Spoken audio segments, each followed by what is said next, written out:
আসসালামু আলাইকুম। সামনে নির্বাচন। ফেসবুকে ঢুকলে শুধু দেখি নির্বাচন নিয়ে কথা বলতেছে। তো আমিও কিছু কথা বলতে আসলাম। না বিএনপির পক্ষে না জামাতের পক্ষে। তবে আমার কিছু প্রশ্ন আছে। আমিও একজন মুসলমান, জামাতে ভোট আমিও দিতাম যদি জামাতের প্রেসিডেন্ট ডক্টর মিজানুর রহমান আজহারি হইতো।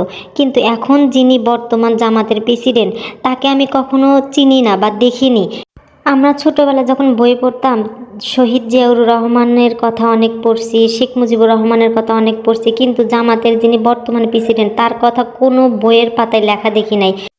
তাতেই কি মনে হয় না বর্তমান যিনি জামাতের প্রেসিডেন্ট বাংলাদেশের কোনো কাজেই তার কোনো অবদান নাই? এটাই তো তার জ্বলন্ত প্রমাণ। কারণ আমাদের দেশের জন্য যার কোনো অবদানই নাই তাকে কিভাবে প্রধানমন্ত্রী বানানো যায় বলেন?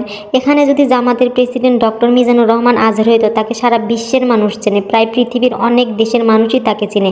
ডক্টর মিজানুর রহমান আজহারি একজন মৌলানা মুফতি, অনেক জ্ঞানীগুণী একটা লোক। আর যিনি বর্তমান প্রেসিডেন্ট জামাতের তাকে তো ভালোভাবে অনেক মানুষ চিনেই না।